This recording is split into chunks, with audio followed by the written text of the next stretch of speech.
Let's just go ahead and jump into Adobe. I don't know if you've seen this video. Adobe has made a new video update to Premiere.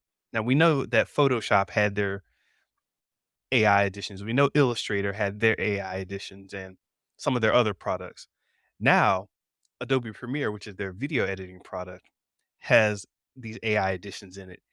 And yo, everyone talks about how the VFX industry is doing bad to all these people. AI just came in and was like, "Oh, that's the guy? That's the guy? That's the guy that's hurt?" And starts punching him in the side while he's down. Just kick a little more dirt on him. Because these tools that they've got, you could just run a video and then say, "Oh, look, we left the Starbucks cup underneath the chair. Circle, it's gone." If there's like a box of diamonds, you open it up and there's a box of diamonds, they say, "Hey, let's redo that scene. Instead of diamonds, let's make it rubies. No, instead of rubies, let's make it pearls. You know what? Let's make it a joke. Instead of pearls, let's make it a ham sandwich." And they ran through all these examples, and it was like off a very small amount of footage, they redid the scene a bunch of times, and they're just on stage. This is the greatest thing ever. All you saw were Mm. artists in the comments, filmmakers in the comments, VFX people in the comments, just trashing it. But it's one of those things where Adobe's like, "Sorry, guys. Somebody's gonna buy this. Somebody's gonna use it. We good." Wow, man. Yeah, I'm reading this here. It says they have workflows powered by Open Sora model, which we talked about before, the text to image generator, but also Runway's Gen 2 model and Yep. Pika Labs model. So they're not just relying on Open AI, but yeah, man, this stuff. And it was of a piece. I read this article. I didn't want to share it too, just long, but they talk about how a lot of people in Hollywood just fed up and they're leaving after the strikes. And that's why we're seeing our entertainment kind of change up a little bit.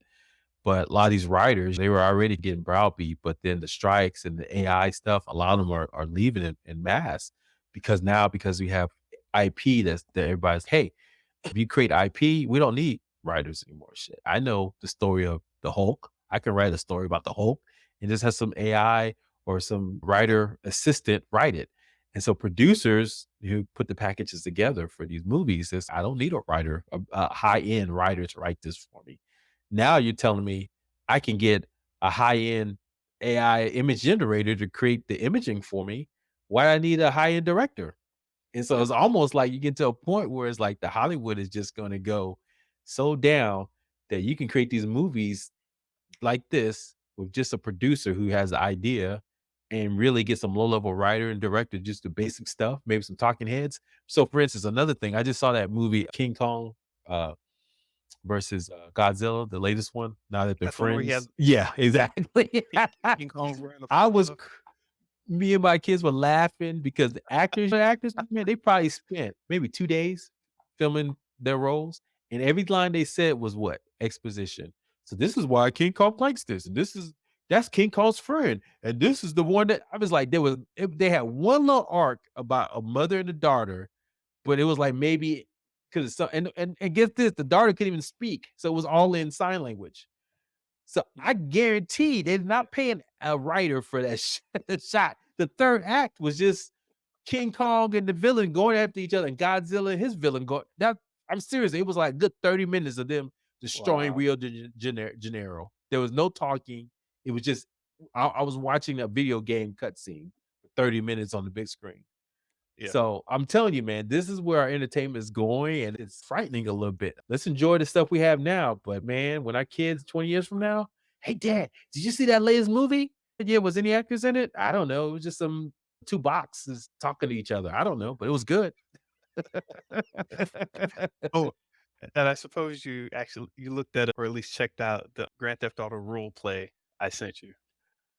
I did not yet, but yeah, that's interesting too. Just sitting around in the video game talking to your friends in a digital virtual world, basically. Is that the one? Basically, you get 30 you and 30 friends together, and you can all play in a virtual adventure. So what they have now is this thing called role playing, where you basically have a quote unquote script in mind, and everybody gets in there and they play their role. It's like Mhm. LARPing. So you get online, it's you and your Digital friends. LARPing. Okay.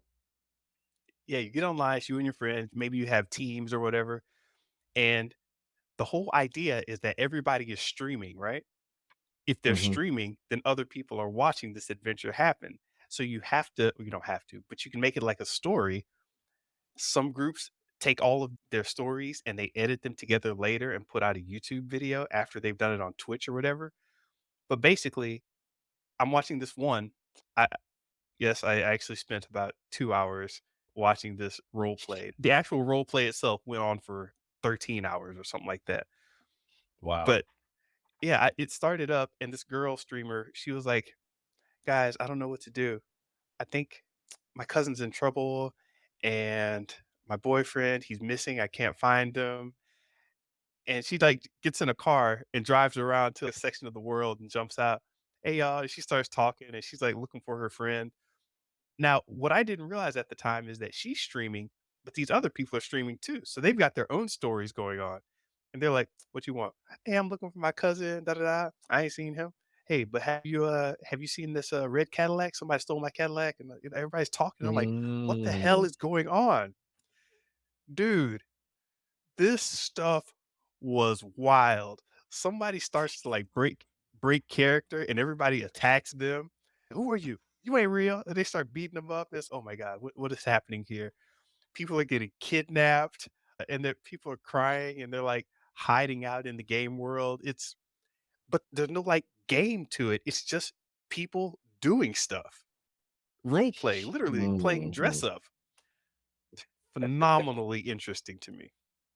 Wow, man. This is where entertainment is going, Mr. Benja, between this and the live action Cupid dolls, right? Making people do things for money. Yeah. Man, can you believe we live in the dystopian future that we always watched on movies now? Isn't that crazy? We are It's like actually Marvel. living in that time now. Remember they had those, oh, I'm gonna go to my video game and play this, or I gotta get paid on internet doing this. We're living Yeah, that yeah. lifestyle now. This is what it is. Yeah. You're right. I forgot about those old movies where somebody would do something and then you'd see the little credits pile up on the screen and Yep. it's, yeah, I got my virtual credits and it seemed like a joke, but that's what we're doing now. That's what we're Dang. doing now, man. That we're in that future. It's 2024. We're 2025 next year, man. This is the future. Doesn't feel like it because I thought we had flying cars to be on the moon, but potato. Get some of it, some of you don't. In another reality, we probably are on the moon, but in this one that we live in, this experience, we're Yeah. nowhere near that. And that's So sad.